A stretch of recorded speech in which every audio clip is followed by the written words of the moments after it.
So funny story, I'm going to explain it because this, you can't actually hear it. It's not like a microphone. It's for the recording. So if you're like, what is she doing? She thinks she's using a microphone. And yeah, no, I know I'm not using a microphone, I promise. How's everyone doing? Good. To be a little more awake, I feel like the first panel, we were still kind of catching our bearings this morning. Ready to go? Everyone's here for solo show work, yeah? Perfect. Okay, you're in the right room. Yay.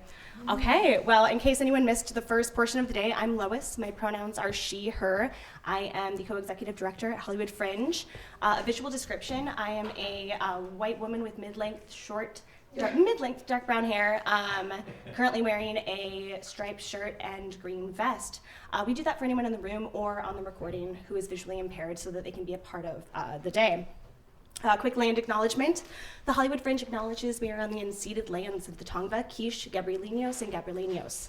Our statement serves as a practice as we commit to furthering our connection to Indigenous communities past, present, and emerging. So this panel is going to be all about solo work at Fringe, and we're going to dive into the exceptional knowledge and experience of these two brilliant panelists. Y'all, I'm so excited. I'm so excited that you both are here and that you agreed to do this panel because you have so much to share.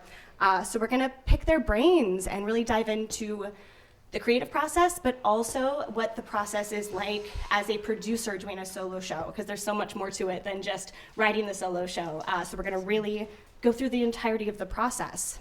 So we'll chat for about an hour, and then we'll open it up to questions. So please, I know you're gonna have questions, try to hold on to them, and we will have at least 25 minutes at the end. Okay, panelists, friends. Hello. Will you please introduce yourself, name, pronouns, and talk about your experience at Fringe, about the show you brought to Fringe, and just your background as an artist? Wanna start? Okay. Yeah, we'll keep it casual, like you just go back and forth, and we can interrupt each other, it'll be great. I can start. Okay. Hello, everyone. My name is Myriam, and I am a Lebanese artist. My pronouns are she, her. Visual description, I'm wearing a brown suit, a striped brown suit with a black shirt with Arabic and English writing, and then a blue scarf or a kufiye. And then talk about my experience with Fringe, right? That's why we're here. So I did a show called Handala for the Fringe Festival, obviously a solo show. It's a show about Palestine. I wrote it. I had originally done like a very short version of it when I was taking a solo class. And with everything going on, like with October of last year, I was like, this is the time to take it to the bigger audience, the public, and raise awareness and so on and so forth. So I honestly, like how I decided to do it in the Fringe Festival is when I had a few friends who did that in my solo class. They did that the year before me, so I was like, that's a great idea. That's a great way to do it. I received an email about the BIPOC and disabled grant, so scholarship. So I applied, got it, and I was like, okay, that's great. Now I need to write a script. Now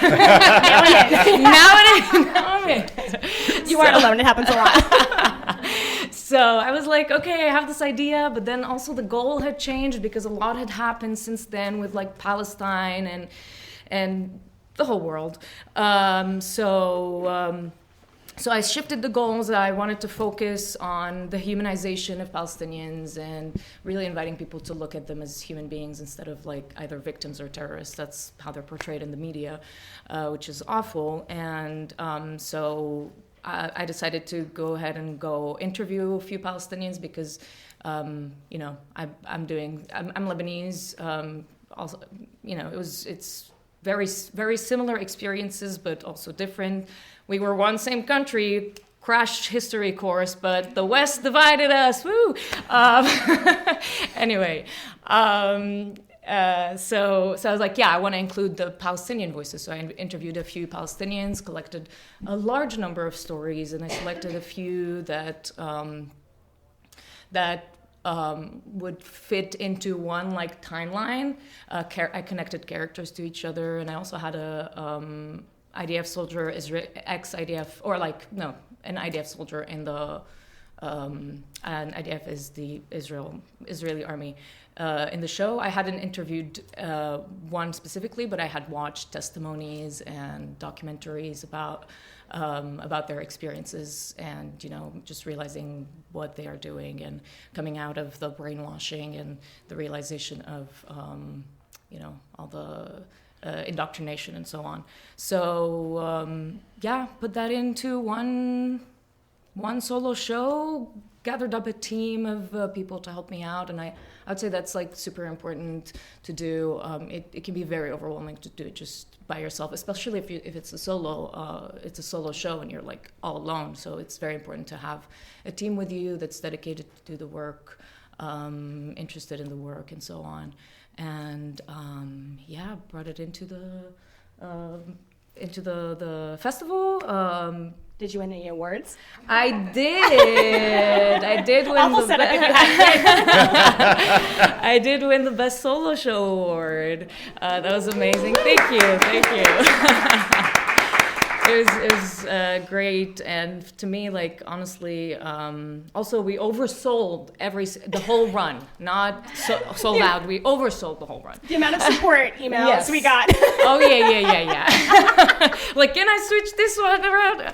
Anyway, a good problem to have. Yeah, a very good problem to have. But the most important part for me in winning the award is just the representation that the Hollywood Fringe offers. It's very important to artists like me, Arab artists, Muslim artists, marginalized communities, or not marginalized, or minorities.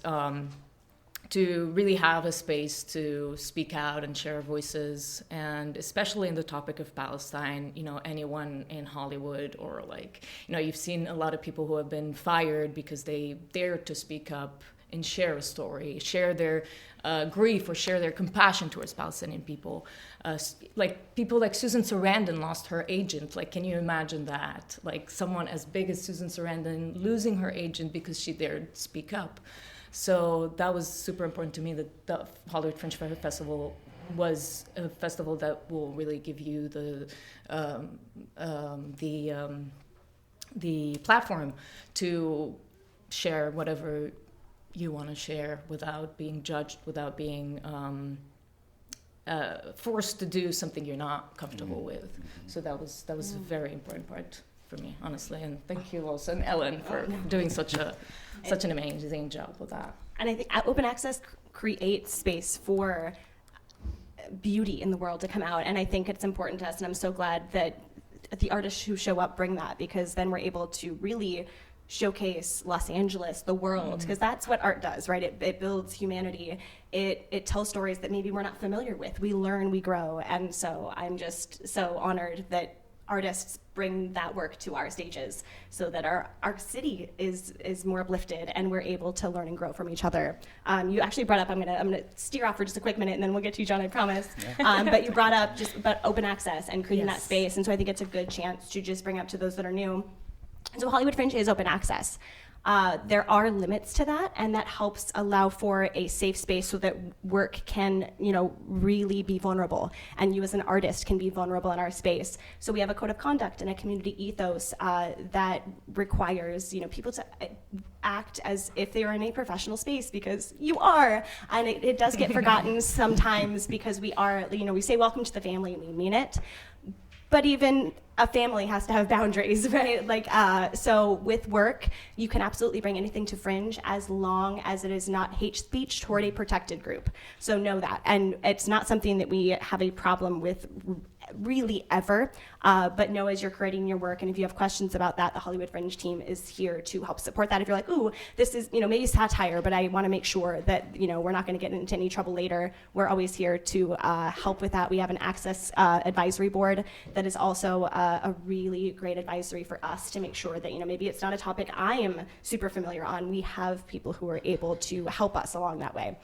So know that when it comes to the work, the open access has limits, but it really does provide a space for you to be fully vulnerable and fully bring the artistic brilliance that you have inside of you to the stage. Okay, thank you. John, please, I'll give you the list again because it's been, 10 minutes. So if you could give us your name, pronouns, visual description, and tell us about your Fringe experience, your show, and your background as an actor. Sure. Hi, my name is John Gentry. Pronouns are he and him. I am a black male dressed in all military green from head to toe. I'm wearing a baseball cap, a jacket, and green pants. My experience with the Fringe, I started as a performer back in 2016. A friend asked me to be part of their 10-minute play, essentially. And I literally just did the show and wasn't even aware about like the vastness of the world that was happening around me. But because I'd known of the Hollywood Fringe, I knew that eventually I wanted to return and probably do work of my own. So it was always sort of like in the back of my head for the past 8 years or so. Last year, I applied in 2023, I applied for the Diversity Scholarship. And it was the first time I put ideas on paper for the show that was kind of like bubbling in my mind. But again, like it was very nebulous. And so I was grateful just to have like, again, something to like dump my ideas into as it was still forming. So the application was like your first step to creation. Exactly. I love that. Yeah. Again, I need containers. I need deadlines. Like that will help me get to where I need to be. Yes. I wasn't awarded the scholarship last year, and so I was kind of like very bummed about that. And I was like, well, maybe it's not meant to be. So I just sort of put it to the side. But obviously, like that seed had been planted. And then as 2024 rolled around, I was like, you know what? I think I'm gonna apply again. I really believed in sort of like the open access element to it. And I told myself at the end of 2023, I was like, whether I receive a scholarship or not, I'm gonna make this show happen. I'll figure it out because it needs to be told. It was just really, something in me was like, this is the time. I think it was a combination of the post-pandemic sort of era and the entertainment strikes where just like so much of the town had shut down because I am primarily an actor. And I was like, it's time to take creative control of my career and share my stories. And so I was like, all right, we're going to do it again. So I reapplied for the scholarship at the beginning of 2024. And my ideas were a little more coherent, still very just like, what? Because I hadn't actually written a script. I had written down some stories that I knew I wanted to share, but there was no script. And I was awarded the honorable mention for the Diversity Scholarship. Y'all, it's so hard. The applications are so yes. amazing. Yeah. It's very thorough, which is great though, because it really helped me sort of think about not only like what story am I trying to tell, but like how am I going to tell it? Yeah. Who am I going to tell it with? Because you ask about collaborators. And so the application itself was like really important for me to sort of break down different processes so that I would have like a way in once I actually started. And what was great about receiving the honorable mention was, I think Ellen mentioned like other funders may reach out to you. And there was a producer, Theater Asylum, Matt Quinn and Berta Rodriguez. They reached out and they were like, hey, we have a scholarship we would like you to apply for as well. And I was like, okay, well, I've already done one and I got some of my ideas on paper, so I might as well. And yeah, they awarded me their scholarship. So I was like, okay, now I got a deadline. So it's time to write. So I got like a lot more serious in terms of like, what is this? I knew what the story was, but like, how do I want to tell it? And I had friends who are writers. I had never written anything before. This is my first time writing. And my friends were like, you got to outline, like create an outline so you can just map it out from start to finish. So I did that. And even at first it was like story. I felt like I was writing a series of short stories. Maybe that's next. Yes. I knew as soon as I had the idea, I knew who I wanted to work with, who I wanted to direct the piece, and gratefully she was available. I just worked with a lot of past collaborators because my background is primarily as a theater practitioner, and I've been doing theater for like 15 plus years.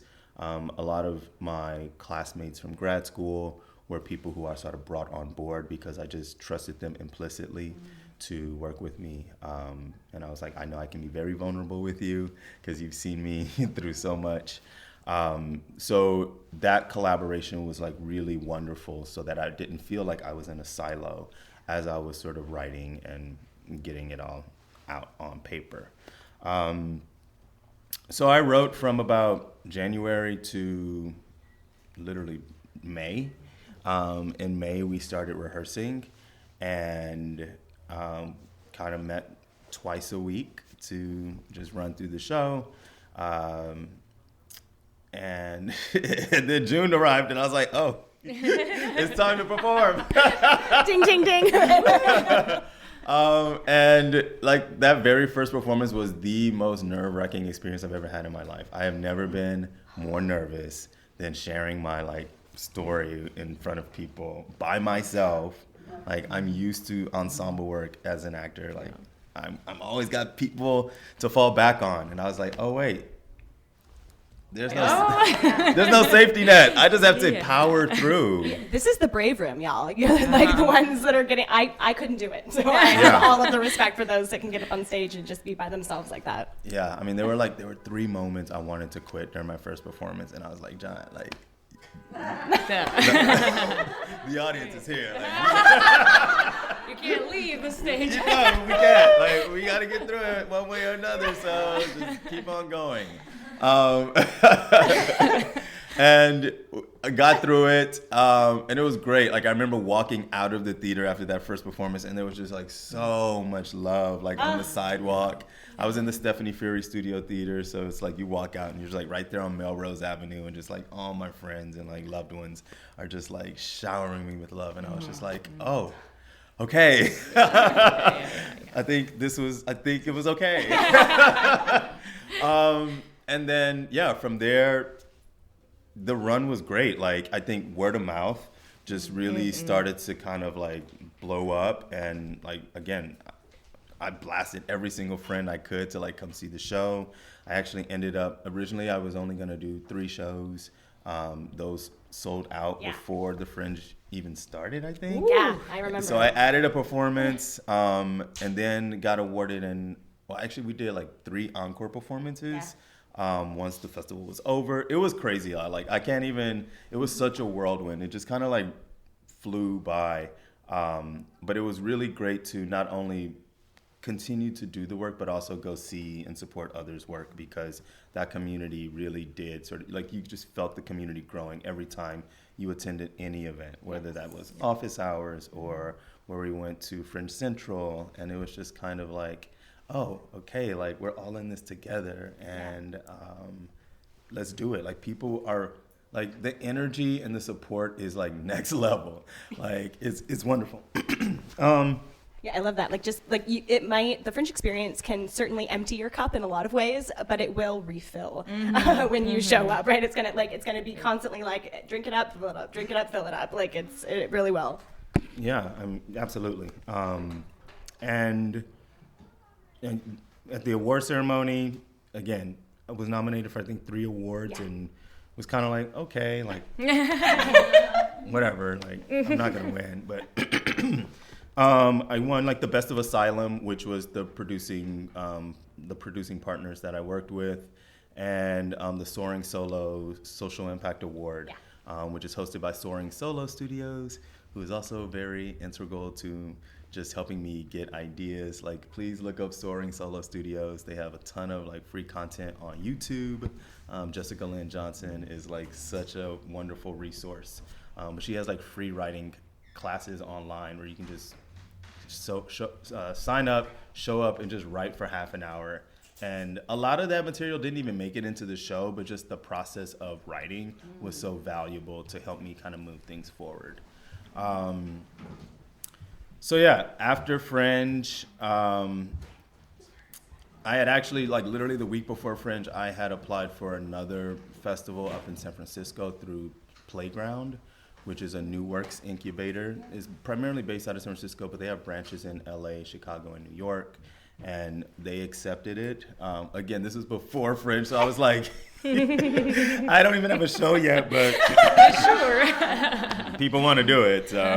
But it was nice because I got to then travel the show to San Francisco. I wanted to see, like, can the show travel? Like, can it tour? What does it look like if it's in a different space? And that went really well. And so I did 5 performances up there. And then that was like June, July, August, September. And then September came and I was like, okay, it's time for a break. Because I ended up doing 7 performances with the Fringe and Encore series, and then 5 up in San Francisco. Ooh. Yeah. And so I was like, all right. Yep. Take a breath. It was a whirlwind, but it was fun. It was so much fun. I love it. And y'all, these two, like, soak it up. I heard so much about both of your works during the Fringe. Like, you were definitely Fringe favorites. But you showed up, right? Like, we're going to say it over and again, but you showed up for yourselves, and that you really invested in the work. You went to the workshops, you met with the community, and then you invested in other people. And I think you saw, so that word of mouth really did impact your sales because you showed up for others. So thank you for being such examples of just how to support community and be a part of the process. You started talking on it, John, so I want to dive more into, like, the creative process. Like, so Myriam, I'm going to take it to you first. When did you start writing your Fringe show? And you talked a little bit about starting it before Fringe, but what was that timeline from, like, inception of the idea to opening night? So when I was writing it for the Fringe, I already had like a 12-minute a 12-minute script solo show that it got a little longer after that. Yeah, it did. I already had it, and I was like, okay, but then, as I said before, the goal changed, and I just had to change the whole thing. I still used a little bit of ideas that I had already. I started writing it right when I received the email that I got the scholarship. So I'm like, okay, I gotta do it. It was also January is when I started writing it. And I would say it was up until also like May. I was writing because it was like, it's also like you start getting into the rehearsal room and things change and you're like, oh, this works better, that works better. So it's like a work in progress. It's also like, I also took it to the Philly Fringe Festival and the Cannonball Festival and then United Solo Festival in New York. So those shows had changed a lot since the first time I put it on at the Hollywood Fringe Festival. I had, like, 5 days before my first Philly show, I had interviewed an ex-Israeli soldier, and I changed the whole monologue based on his experience. Whoa. Yeah. It was, like, all different. And then I changed the order of some stuff, and I had another, like, a movement director that came in for the New York show, and we reblocked everything, so it was like always a work in progress. And I think that's like the beauty of the Fringe and writing a show for the Fringe. It's like a starting point for you to grow and keep working on your show and your work, and yeah. Yeah, I love, absolutely. And I think because I, like, again, Fringe can be whatever you want it to be, but don't be afraid to use Fringe as a testing ground, as a playground. So, like, you're not going to perform every day like an Edinburgh Fringe model. You're going to have breaks usually in between your shows, and we see it all the time. I've seen a show more than once during a run, and it changed drastically from opening to closing. And so, as long as you stay within the time frame in which you've agreed to with your venue, that's going to be key. And we're going to really nail that down later. But it has to stay at around the same runtime or be less than. But outside of that, play. Let this be a place for you to take risk, build that self-efficacy as an artist, because you're not going to find a kinder audience because they understand that Fringe, they're getting to see something likely for the first time. And the audience really does love being a part of the journey of the art. So use it for that, and don't be afraid to, try new things, make mistakes, and then try it a different way the next day. John, did you want to go into more detail? Because I know you started, but what were some of the more specific steps in your writing process? Absolutely. Also, I realized I didn't even talk about my show. Or You didn't! So let's do that. I like the teaser, though. You really built up the anticipation. So my show is titled Black Bastard, and it was about me growing up in the South without my biological father and always wanting to meet him. And then when I finally met him when I was 15, I wished we had never met. So it was like a very, very vulnerable story that I had sort of just kind of held inside for years. But I knew, I was like, I want to tell this story one day. Last September, October, I started seeing a therapist because I was just like, I need to go to therapy. The world is insane. And I didn't even realize it at the time, but a lot of our conversations were around my upbringing and family. And she was helping me sort of process questions that I had, just parts of me that I had locked away. And then I went home for Thanksgiving back to Houston and had very long overdue conversations with my mom about my childhood and upbringing, just kind of filling in gaps where I think I had created stories in my mind. And after those conversations with my mom, I was like, okay, it's time to write. So during the Christmas holidays, I locked myself in a room for 2 days, and I just kind of wrote. And I was like, I want to tell this story, I want to tell that story. And I was just writing. It was just a dump. And it was very stream of consciousness, but it was just whatever I remembered from those days, I just kind of got it on the page. I worked primarily from I work with like different acting techniques, and so like I teach Michael Chekhov acting technique, and so I worked with a lot of imagery. There were like enduring images that I just remember from my childhood. So like there's a snow cone that's a part of my story from when I was 6 years old. And like that was like the first image, and that was like the first story that was like pressing in my mind, because it was the last time I remember seeing my dad. I was 6, and my mom took me to get snow cones. So I let that image, I built from there. And then in terms of like character work, there's about 15 different characters in my show, and once we started getting into the rehearsal room, I gave like each character like a very specific like gesture, like a physical gesture, so that they were distinct. And like from the physicalization of each character, like different voices came out. And so I really practiced just making sure everyone was like different, and just finding inspiration from wherever. I remember I was on a hike once, and I saw like a black beetle on the ground, and I have this really like nasty character in my play, and I was like, that's him. And so I started like moving like the beetle and brought that into the rehearsal room. I just like absorb inspiration from wherever I can.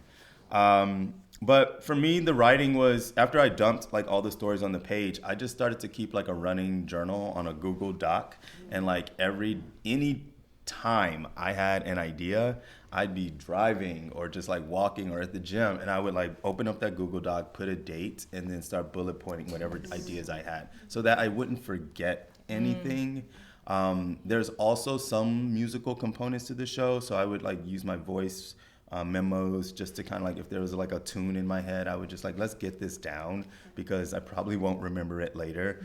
And that just kind of turned into like an evolving journal of the show, and different ideas where I was like, I don't know if this is gonna work, but I really sort of led from a space of yes and.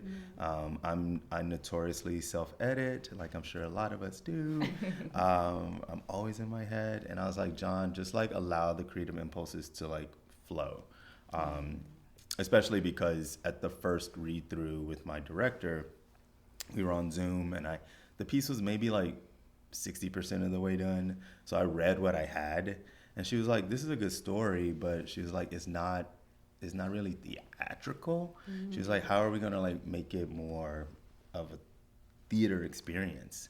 And then I read it to my mom, and she was like, "Great story. How are you gonna keep us entertained?"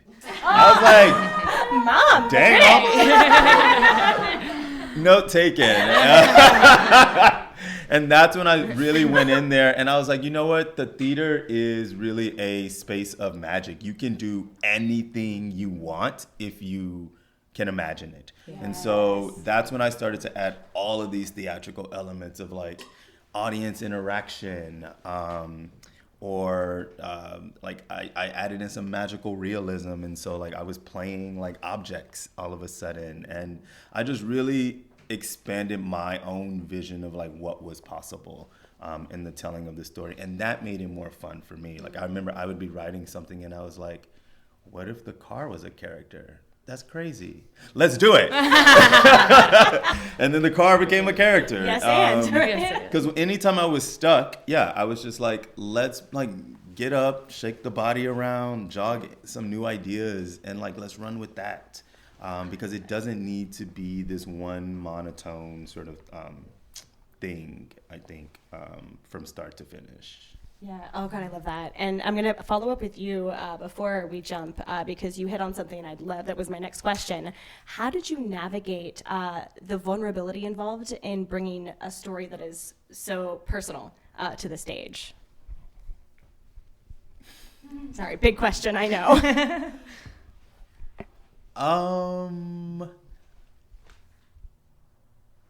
That's a really good question. Again, I think that's where a lot of the fear came from. Yeah. Like once I had actually finished the script, I asked my director Chanel. I was like, "Can we do a reading over Zoom?" And it was like a lot more theatrical this time. But I remember I read it, and I hadn't even really like told her the ending yet. Like she kind of knew what happened, but again, I hadn't like actually said the words. And I remember that first read through, like I got to the end, and like we both just kind of like broke down in that moment, because I was sharing like my truth with her for the first time.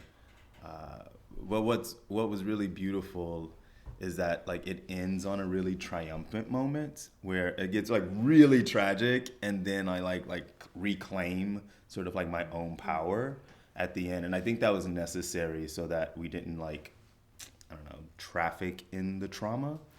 Yeah. But I don't know, I felt like the vulnerability was necessary. Brene Brown says vulnerability is the only bridge to connection. And so it was, I just knew it was important to be not only vulnerable in a way of like, oh, let me tell you this like really sad thing that happened to me, but also vulnerable and like, let me be an ass in front of people and just like go crazy and just like really have fun. I think vulnerability can show up in so many ways. What is your sense of humor? Like, let me see that. What do you find funny? Or like, what do you think nobody really wants? Like, or what are you afraid to talk about that you think like there's no way I could tell this to somebody? Let's share that. Yeah. Because those are the moments where people really lean in and they're like, oh wow, like if you're being vulnerable by yourself on stage, it's like, what am I capable of doing and sharing? And I honestly feel like that contributed to this. I've talked to a lot of people after the show, and they were like, it feels very universal. Like a lot of people came up to me after the show and they were like, wait, I'm technically a bastard too. Like I was born out of wedlock and I didn't know my father, or I didn't know my mom, or I know my siblings are bastards.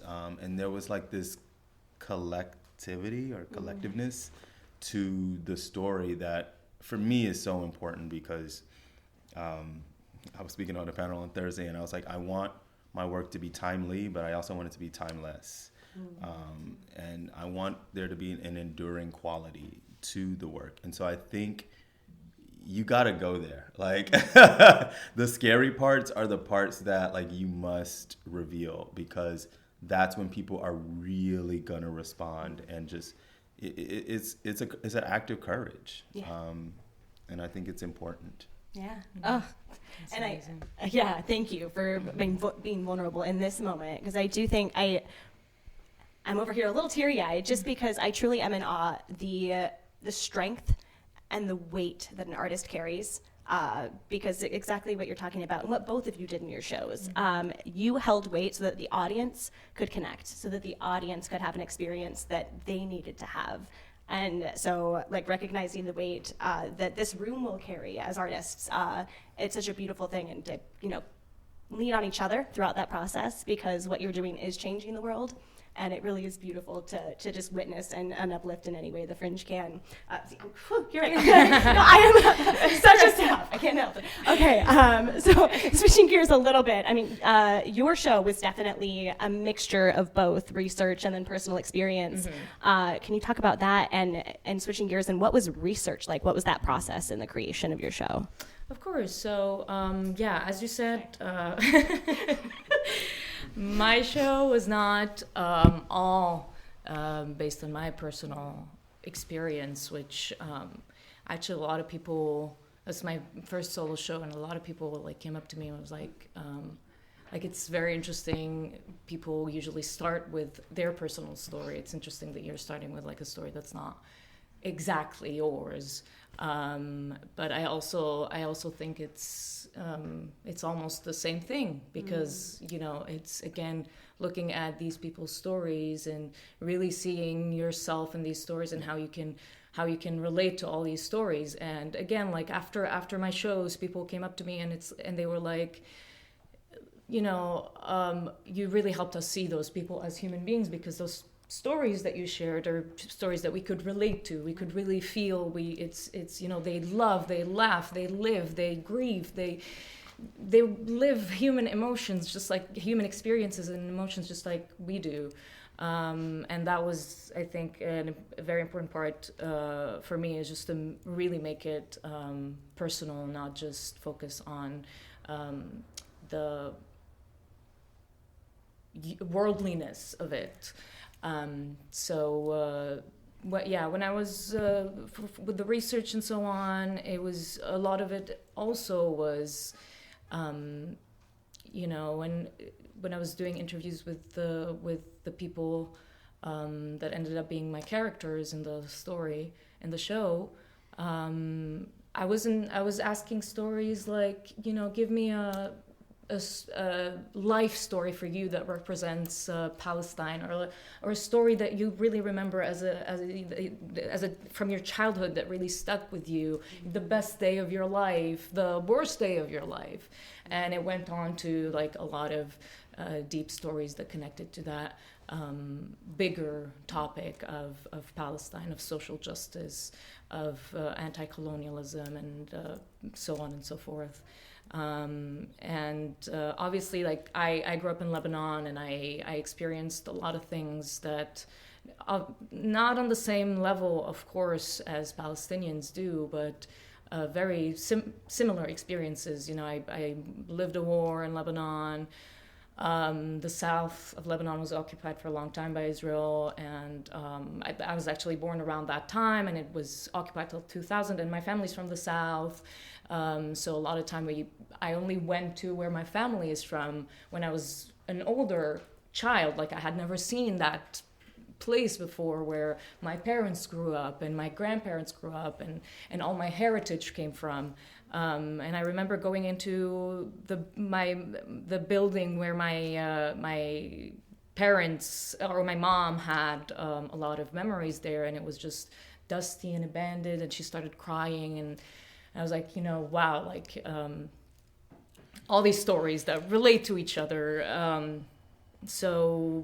And also now what's happening in Lebanon as well is just also very, very similar. And it gets to a point where, I want to link those personal stories to universal stories, to remind people that this could happen to literally any one of us. Because it happened to someone, it can definitely happen to you. If you don't care about the people, then just care about yourself at least, and, you know, fight for humanity, because, you know, the world is in flames and it's going downhill. Hopefully it's just the fall of a whole system that's horrible, and a start of something new and beautiful. And that's also an important thing in my show. It's, you know, showing the horrors, but also remembering together that we, you know, have a choice. We can make things better, and things are in our hands at the end of the day. There was so much joy in your show Yes. too, and I thought that was such a beautiful, because you're right, it brings the humanity to the 100%. front. And actually diving in, this wasn't on my list, but can you talk about some of the events you had after the show? That I think that was such a fun addition to your Fringe experience. Yeah, so actually we had little things before the show and after the show.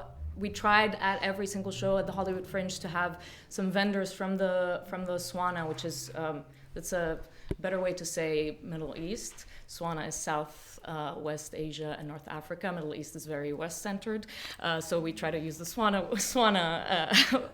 abbreviation.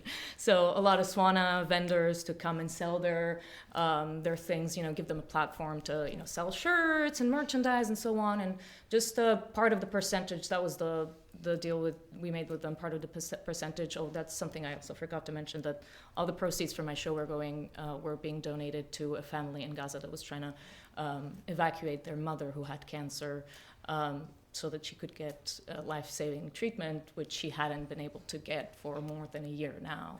And then the kids, the family were the siblings, who are all medical volunteers and doctors, wanted to stay in Gaza so that they can help their community and stay behind. So they just wanted to send their mother and stay to support their people. So just a percentage of the proceeds that the vendors did would also go to that family. That was like before the show, and then after the show we did a small Debke workshop. Debke is the Palestinian Lebanese traditional dance, and it's you know, when you watch it, and you participated in it, it's very similar to a lot of indigenous dances, and that's what it is. It's, you know, the stomping and the connection to the earth, to the roots, and it's such a joyful and celebratory dance. It's done in weddings. That's what it's mostly performed at. So, you know, we taught the culture of that dance to everyone who wanted to participate after that.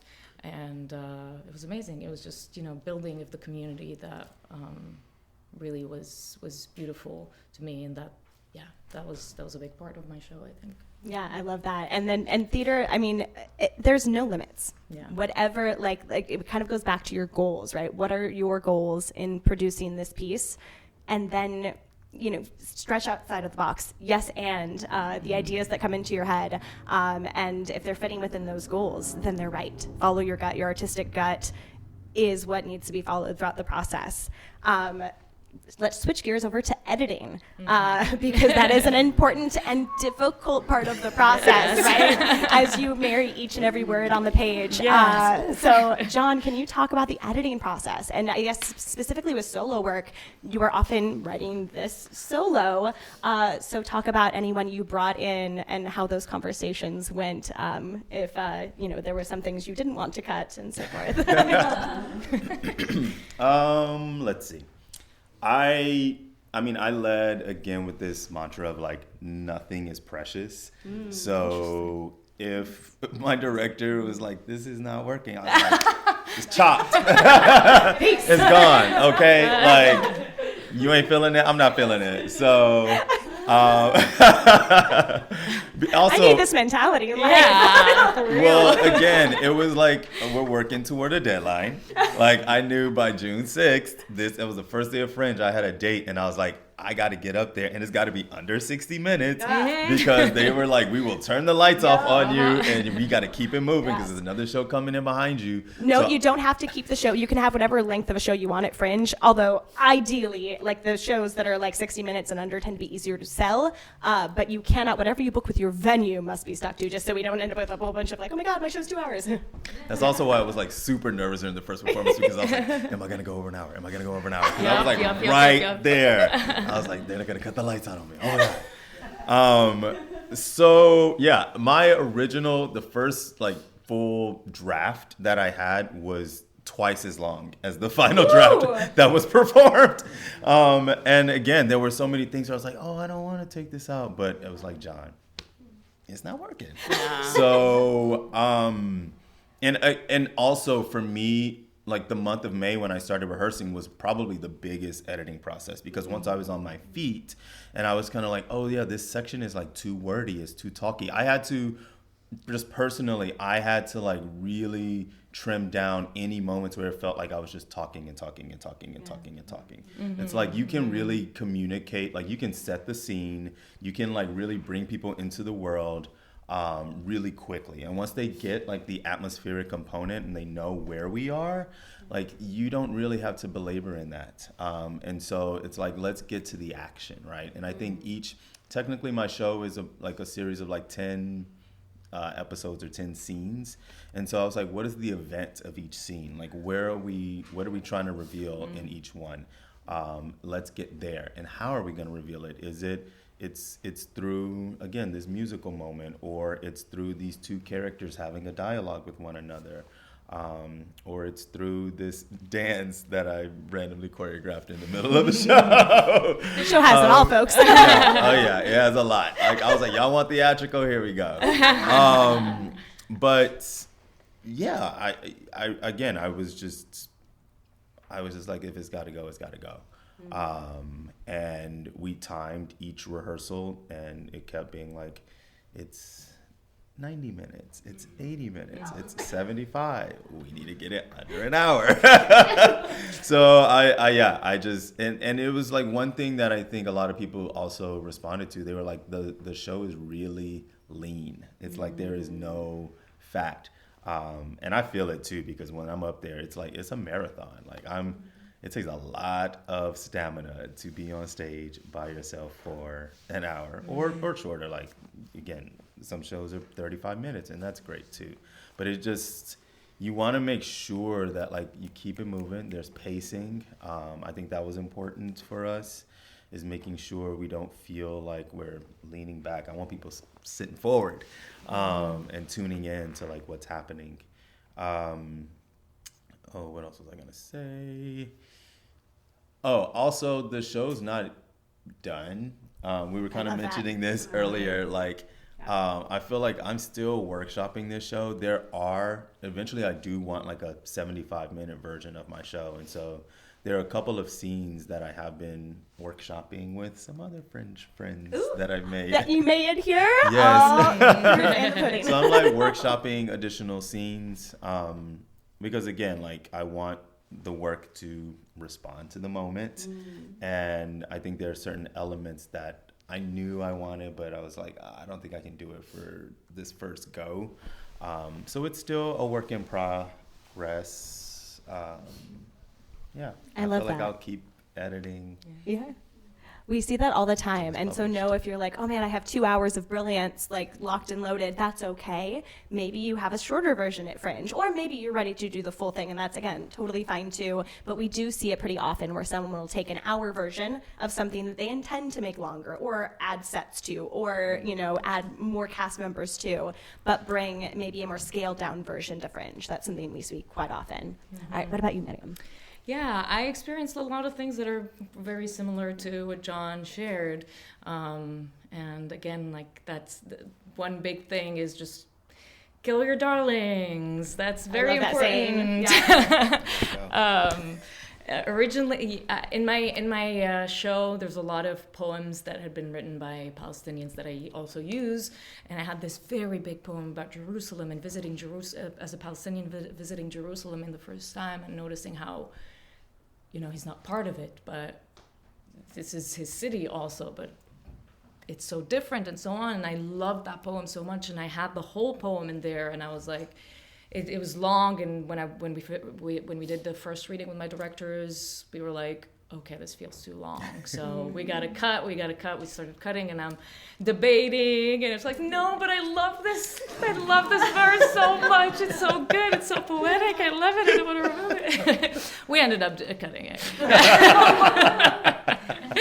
Oh yeah. I fought for it, but now I'm like, I'm happy with it. That also, it's a work in progress. And after the first show, I was like, after the few first shows, I would, or after the first or second show, I would basically, without even telling my directors or anything, I'd be removing lines that I'm like, those are not needed, really. And the next show, I was just like doing it without those lines. Of course, if it's a cue line, I have to say it because tech. Write that down, yeah. Because tech. But if it's like in between, I'll remove it without really telling anyone. You got bolder as you went. Yeah.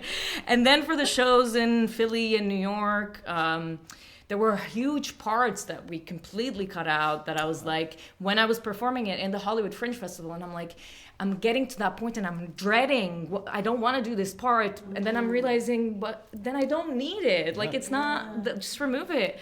And this moment is not really working. The joke is not landing or whatever. Just get rid of it. So yeah, it's a work in progress. It's always going to be a work in progress. And the first version is probably not going to be the last version of it. So, whatever feels right to you in that moment, go for it, and be ready to kill your darlings. Yeah, I love it. Yeah. I'm just so curious, because you had a mixture of words that were yours and words that were not yours, did you find cutting one or the other easier? Like, was it harder to cut other people's words in your script? Or maybe there's not a big difference. I think there wasn't as much of a difference in between those two. It was sort of almost the same weight that I had. Like, oh, I don't want to cut this. I don't want to cut that. Yeah. But it had like a different maybe reason behind it. The stuff that I had written that I wanted to remove, that I decided to remove, I was like, oh, but I worked so hard on this and it was really good. Interesting. Okay, I want this. It's like such a great way to put it or whatever. Mm-hmm. The words are great. It's working great. And versus the poems, it's like, a lot of it was like, no, like, it's such an important poem. I don't want to remove any of the impact from that poem because it's so important. I want to keep those Palestinian words in there. But then again, I was like, I need to use it in a way that serves the story the best. I love that. Always reverting to what serves the story. Yes, absolutely. Yeah. Okay, we're going to dive into humanity a little bit. I mean, when we exited humanity, honestly. But I love just talking about, like, it is hard to be an artist. It is hard to be a writer. It is hard to be a creative. So can we talk about how you as people addressed writer's block, imposter syndrome, failure, moments of doubt through the process? If you had them. If not, how did you not have them? Because I would love to know. Teach me, please. Yes, please. I'm all ears. John is nodding a lot. I don't know. It sounds like John was reading. Having a block right Exactly. Or I blocked all those moments out. So. That's a good way to put it, right? For me, I like to go on like walks just to clear my mind if I'm ever like stuck. Yeah. Actually, I was on a hike near my home very early on in the process, and again, the show was just always in my mind. Like I was, whenever an idea come up, I would open this Google Doc, which is probably like 100 pages now. But I remember I was on a hike and it was about 45 minutes, and at the very end, I was about to finish, and like just my body kind of like stiffened up, and like just kind of my posture changed, and I was like, oh, this is Mr. Breimer, like one of the teachers that I have in the show. And I was just like, he just came to me out of nowhere But I was, again, I'm thinking about it. It was, as long as it's like in the, I don't know, zeitgeist, my personal zeitgeist, I think that like something will kind of come to you, whether you're ready for it or not. So in those moments where I was like physically writing, if I got stuck, I would, again, get up, move my body, shake it around, go stretch, do some yoga. Again, like those free write sessions with Soaring Solo Studios was like very valuable, just to kind of, they would give us a prompt and it'd be like, okay, write for 10 minutes. And I would just like dump some words on the page. I think it's just important to be in the practice of writing, whether that's, I like to write pen to paper, but obviously I got to put all that on the computer at some point. But I think just both practices of like getting whatever's in this head like down, even if it's not making sense in the moment. It's like, I don't know how this is connecting or what relevance this has to the end product, but here, it's something. And so, yeah, again, the doubt still exists sometimes where I'm just like, I mean, by now I'm kind of like, I trust it, that, okay, we got something here. But I don't like saying you just got to power through, because that feels very like muscular and like that doesn't work for everybody, right? But I do think you need to kind of trust your inner why. It's like, why am I doing this in the first place? And that was very key for me, because at first I didn't even really think I had a clear sort of like reason why. But once I was able to kind of articulate that, don't ask me right now because I can't remember, but once I had like an internal why, I just let that kind of drive me, and I would go back to it to say, oh, okay, like this is what we're trying to accomplish. I love that your show's mission statement. Like, I feel like that's, Oh, thanks, Bill. Finding, like, we do it with an organization, businesses do it, right? Like, knowing what your mission statement is, and always going back to that when you get lost in the weeds or when you're just not sure what to do. I love that. That's something I also did a lot, is just go back to my main goal. Why am I doing this? Why am I doing this show? To remind me, to unlock those moments of block and so on. Another very important thing for me was trying to find the balance between letting the ideas flow, and letting what needs to be written and what needs to come out versus the need to control it and have a certain idea of like, this is what I want it to be, so I gotta do it. So really finding a nice balance between those two, where like I need to let go of that control, because it's blocking me in a lot of different ways. Whereas I remember when when I was trying to write my first draft, I was like so much, I was controlling it. I was like, I want it to be this way and this and that, and I had this idea. I was just like kind of pushing it, and it was just not working. And it's only when I let go of that preconception of what the show should be that the ideas started really flowing in. It's just like they kind of come together. It's you let go of the control of that preconception, and then the show will sort of write itself through you. You just got to let that artistic flow go, and of course it's you will face those moments where you're like, you want to control and you want to do this, and you will find the blocks and so on, but it's also part of the process of like the show coming together, and us as artists finding the right balance to get to that point. Oh, I love that.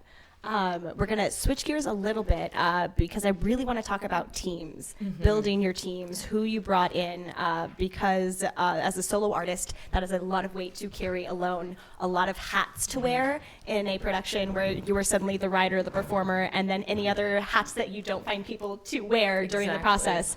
So who did you have on your team to help you not have a lonely journey at Fringe? Sure, I can go first. So originally I was all alone. I was like, I'm gonna do this. I'm a solo artist. I gotta do the whole thing by myself. I got it. I got this. So I'm the writer. I'm the producer. I'm also gonna maybe direct it. And it's like I'm All getting of to a that. point where I'm like, actually, the first time I started letting go of that idea is I was meeting with someone who had done the Fringe before, and I talked to him, and he was like, I implore you, don't do this by yourself. Do not do this by yourself. So I was like, okay. So I was like, okay. So I found some people who are interested in my show and in the topic I was talking about. I got first thing I got was someone helping me in producing. And then it took me a lot of time actually to find my directors because I was so keen on finding Palestinian director for a Palestinian show. So, and it was very difficult for me to find a Palestinian theater director in LA for that show. You know, I was asking a lot of people in the community. They know people in New York, they know film directors, but not theater directors. And it's actually a very funny story. I met my director, the person who ended up being one of my two directors, at one of the office hours at Hollywood Fringe. Weird. What we've been saying all along. I was, I already had one person on the team who was my Palestinian friend who's a film director. I wanted someone collaborating with him for the theater side of things. And I still wanted to find the Palestinian theater director.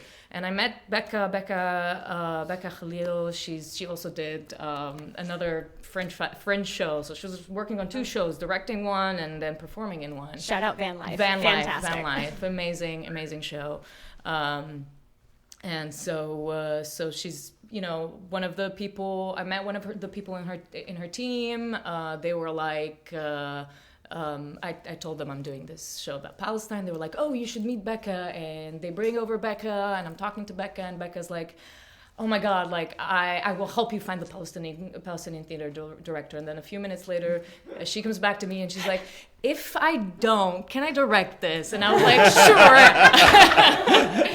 What have you directed before?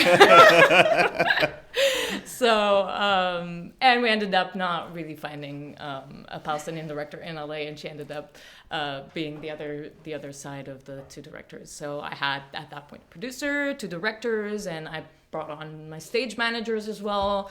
I needed someone to support me in the rehearsal process, and we had also a producers, directors, and a person who was mostly responsible for marketing and helping in that arena. Obviously, I was doing a little bit of everything, but now I had a team to support me and all of that. And of course, like there were a lot of issues that came up throughout the process, such as it's normal. You'll find that some people don't work well with other people, and you just gotta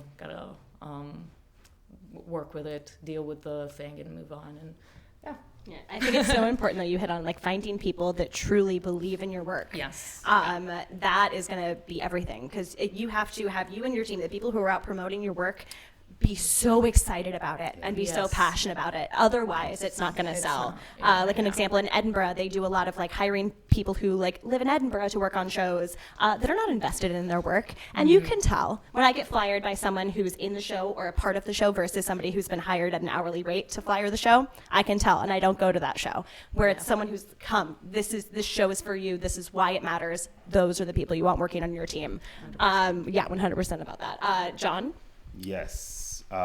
Again, I started out being like, I am doing this on my own. This is my baby. Yeah. We're going to bring it to life the way I want to do it. I did know that I needed an outside eye, though. Yeah. And, like, again, I had worked with Chanel in the past. And I was just like, okay, when I asked her to be my director, I was like, great. And at first I thought it would just be the two of us.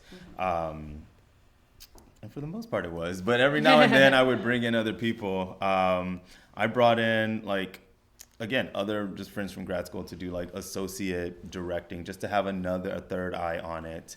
I met with, like, a story consultant once I had sort of, like, a finalized draft, just to kind of talk about the ideas. And they actually really helped me develop my pitch.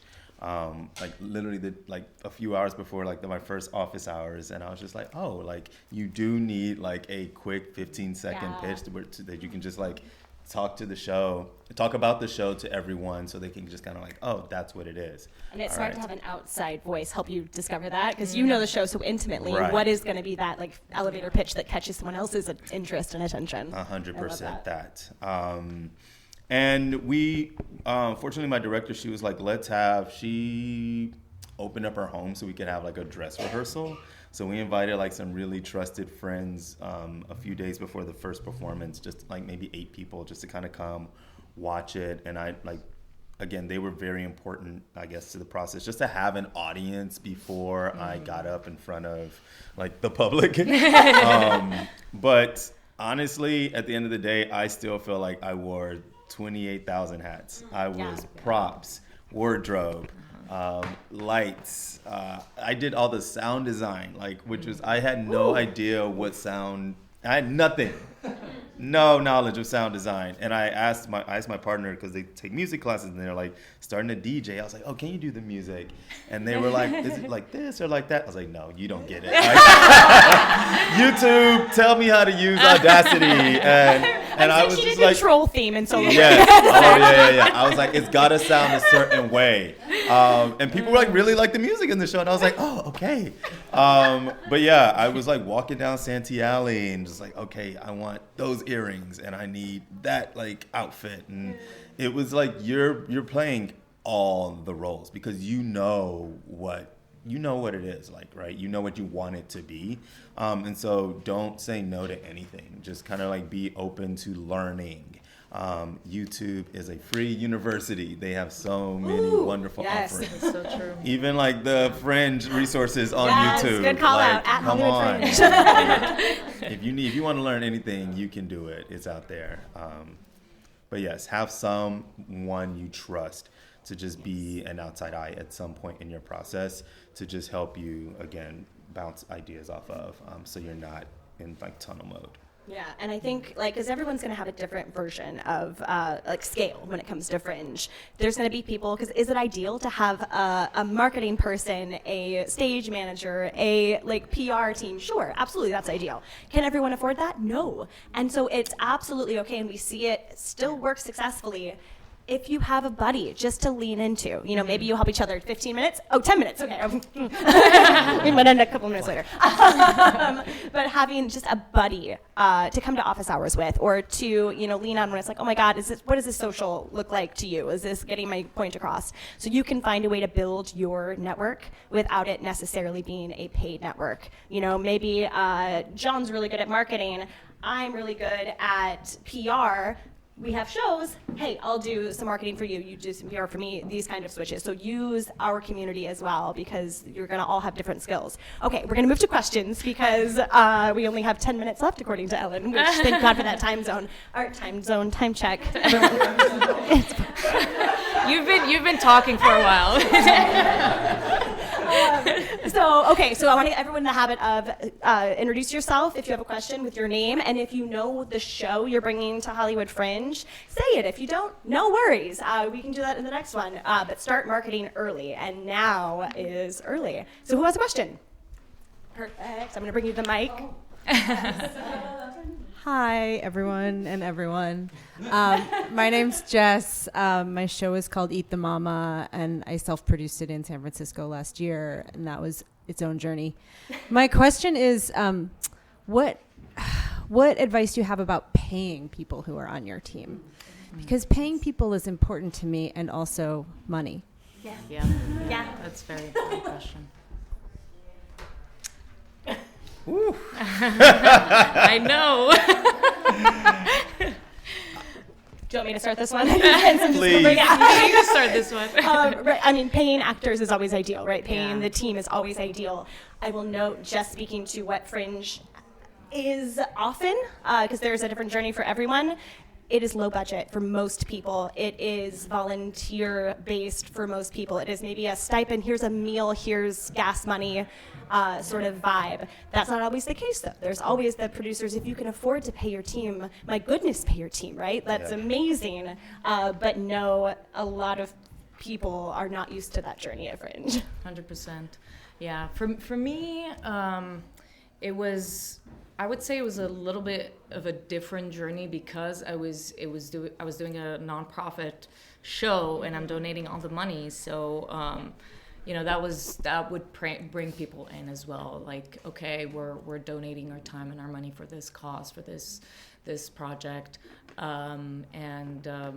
But at the same time, I realized as we kept going with the project and people were putting on so much more work and people are getting burnt out, it's also important to get paid, and starting with myself, like I paid from my own money and I got to a point where I'm like super burnt out. And I'm like, okay, going forward, if I want to continue doing this show, I need to figure out ways to also pay myself because I'm missing work. I'm not doing enough work. I'm not making enough money from my daily job. So it's, finding that right balance of the people who are really interested in your work and wanting to help you and believing in you in this project.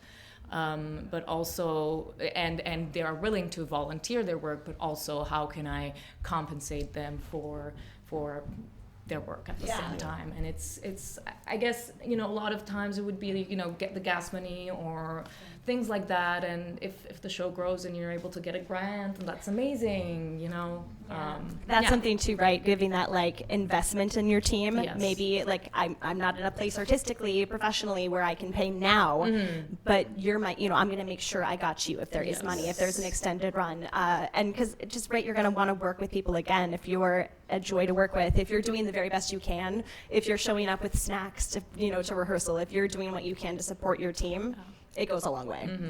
Yeah, same. Yeah.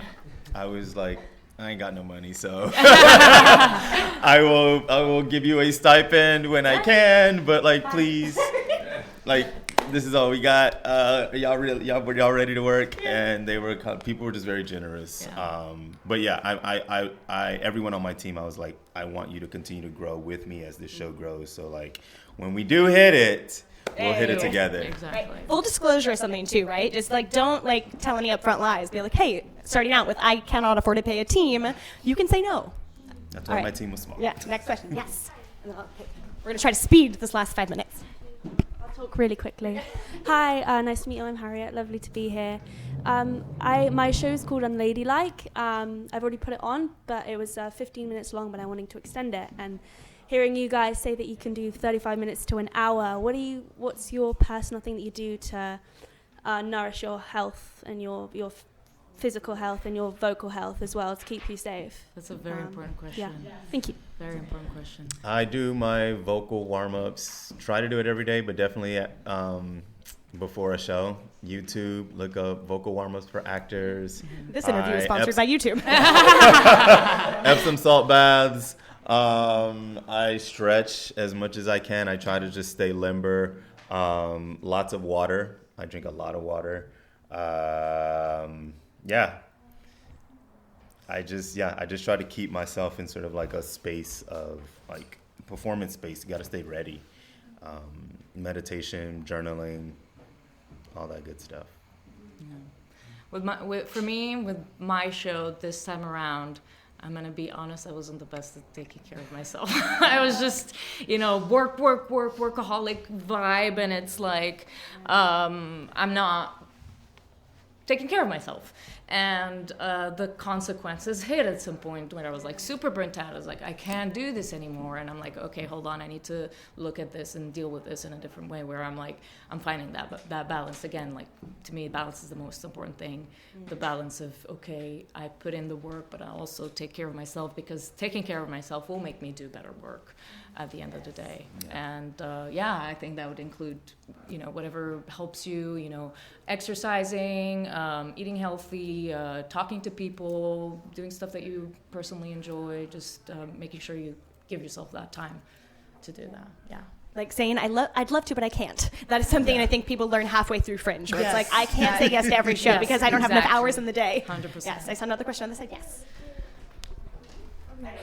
Hi, my name is Bernice. So my show, I'm just starting to work on it. I have the first working progress this Sunday. So the working title is 干嘛的夜. And so my question, can you tell us a little bit more of the diversity scholarship? I'm sure there's website information I can look up. So kind of want to know what are the things that you want to tell us that it's not on the website. So like later when I look, I say, oh, okay, I remember that some useful tips, information, like what you learned from it. Yeah, just a quick add-in. There's a little bit of information on the site, hollywoodfringe.org/scholarships. The application is not there yet because it doesn't open until November 25th. I think that like in terms of that scholarship itself, I found everything I needed on the website. There wasn't like specifically anything that was missing. Maybe like the only thing I could think of would be that some people later on, would call it the diversity scholarship, whereas the name of the scholarship itself was not specifically diversity scholarship. It was BIPOC. The Hollywood Fringe scholarships. Hollywood Fringe. See, yeah. So I wasn't like, then I was like, oh, okay, that's what it is, and that's what people know it as well. That's the only thing I can think of, honestly. Yeah. I'll add really quick because I know, like both of you already touched on it, and I think it's an important note, is it doesn't have to be a finished work to apply for the scholarship. Yeah. The committee, like the staff doesn't decide. I am in the meeting, but I never, weigh in. The committee is made up of past winners and just like industry members in Los Angeles, but they look entirely based on the idea and like whether or not that idea they can visualize being on stage and impacting the festival.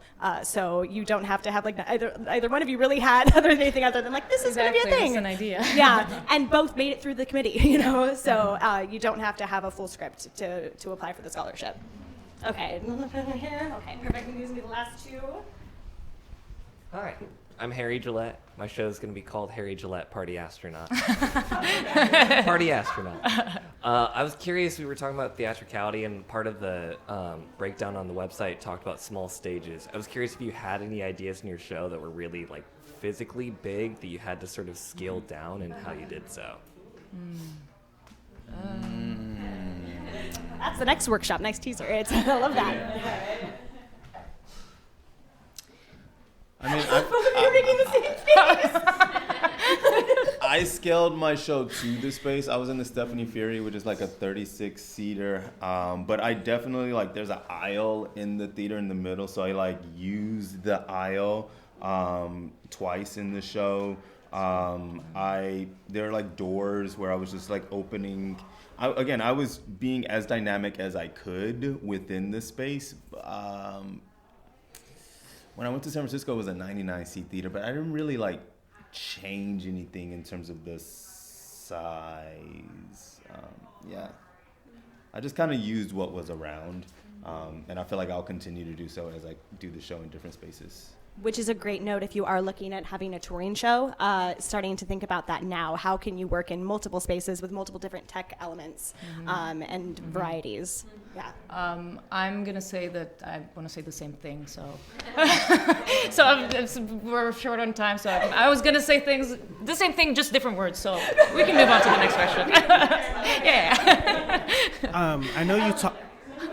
I know you talked about gestures and voices, and I heard you briefly describe like accessories, but how did you guys visually handle character switches? Oh, the both of these would be so good. That's For me, I just like popped into one and then into another. Like, so like they all held themselves differently. And it was very clear, like when I remember there was a specific rehearsal, we kind of did it as a warm up, but my director was like, I would walk around the room and she would name a character and she would be like, just jump right into that character. Oh, I love that. I would move as that character and then she's like, okay, now this one. And then I would move as that character. But eventually every single character had like a specific, I don't know, like maybe they live in my right shoulder or they live in my left knee.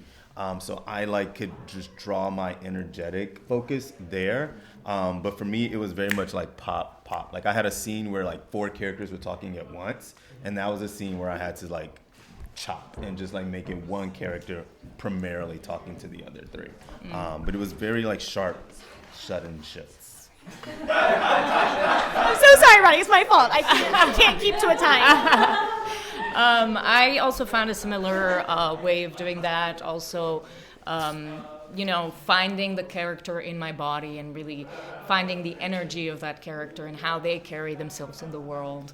I also did a lot of those sorts of exercises where I'm like walking around in the room and my character's like, giving me prompts to find the character in my body. And it got to a point where it's like super easy to switch from character to character, and it's very clear to the audience as well. I don't need to do anything additional to show that. Yeah. Audiences are smart. Yeah.